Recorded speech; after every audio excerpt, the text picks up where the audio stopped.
Doctor Tuhin কিছু বলবেন এই বিষয়ে? আমি একটু অন্য প্রসঙ্গে যাব।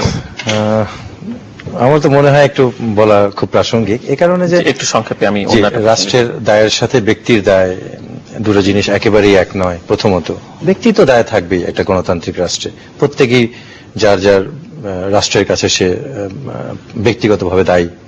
কিন্তু রাষ্ট্রযন্ত্রে যারা রাষ্ট্রকে রিপ্রেজেন্ট করে জনগণকে, এবং তারা যে গাড়িতে বিলাসবহুল গাড়ি বাড়ি ভোগ বিলাসে মত্ত, এটা জনগণের ট্যাক্সের টাকায়।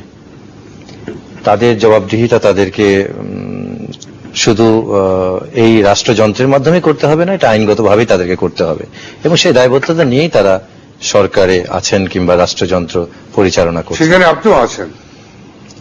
ওটা ব্যক্তি হিসেবে আমি বলছি, রাষ্ট্রযন্ত্র হিসেবে। রাষ্ট্র আপনি তো ইসের সাথে জড়িত আছেন, কিসের? জুডিশিয়ারির সাথে জড়িত আছেন। আপনি সনদ নেন নাই এখান থেকে? রাষ্ট্র একটা অঙ্গ হিসেবে। না, সেটা তো ওইটা বৃহত্তর অর্থে। আপনি বলেন তো, সিভিল মামলা আপনার বছরে একটা মামলা কত বছরে শেষ হয়? এটা বলতে হলে তো অনেক বড় কথা চলে আসে, অনেক কিছু চলে আসে। এই জন্য যে আমাদের যদি জুডিশিয়ারি কথাই বলেন, বিচার বিভাগের স্বাধীনতার কথাই বলেন, আর আপনি 7 খুনের কোহিনূর হত্যার মামলার আসামি ঢাকা বিশ্ববিদ্যালয়। আপনারা তখন ওই সময় আমরা ঢাকা বিশ্ববিদ্যালয়ের ছাত্র।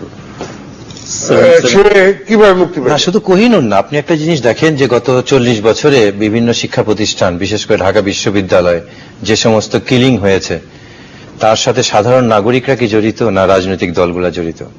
40 বছরে যে সমস্ত রাজনৈতিক হত্যাকাণ্ড হয়েছে, কোনটার বিচার আপনারা করেছেন? 40 বছরে যেভাবে রাজনৈতিক লুণ্ঠন হয়েছে, দুর্নীতি হয়েছে, তার কোনটা আপনারা কাঠগড়ায় নিয়ে এসছেন? 40 বছরে আপনারা যেভাবে লুটপাট করেছেন, জনগণের টাকা ছিনিয়ে, আপনারা নিজেরাই বলছেন ও একদল আরেকজনকে চোর বলছে, একজন আরেকজনকে বলছে সে কি বলে বস্তা ভরে টাকা নিয়ে এসছে, ব্রিফকেস ভরে টাকা নিয়ে গেছে। এটা আপনাদের দ্বারাই পরীক্ষিত। এই বিচারগুলো যখন মানুষ পায় না, যখন এই বিচারের কাঠগড়ায় এই পবিত্র লোকগুলাকে যখন মানুষ দেখে না, তখন ক্ষুদ্র ক্ষুদ্র অপরাধীরা অপরাধ করতে তারা তখন প্রশ্রয় পায়। এবং সবচেয়ে বড় কথা যে আমাদের আইনি ব্যবস্থায় ফৌজদারি কার্যক্রমের মধ্যে সবচেয়ে বড় দুর্বৃত্তায়ন হচ্ছে রাজনৈতিক দুর্বৃত্তায়ন। রাজনীতি করে আপনি খুন করতে পারেন, আপনি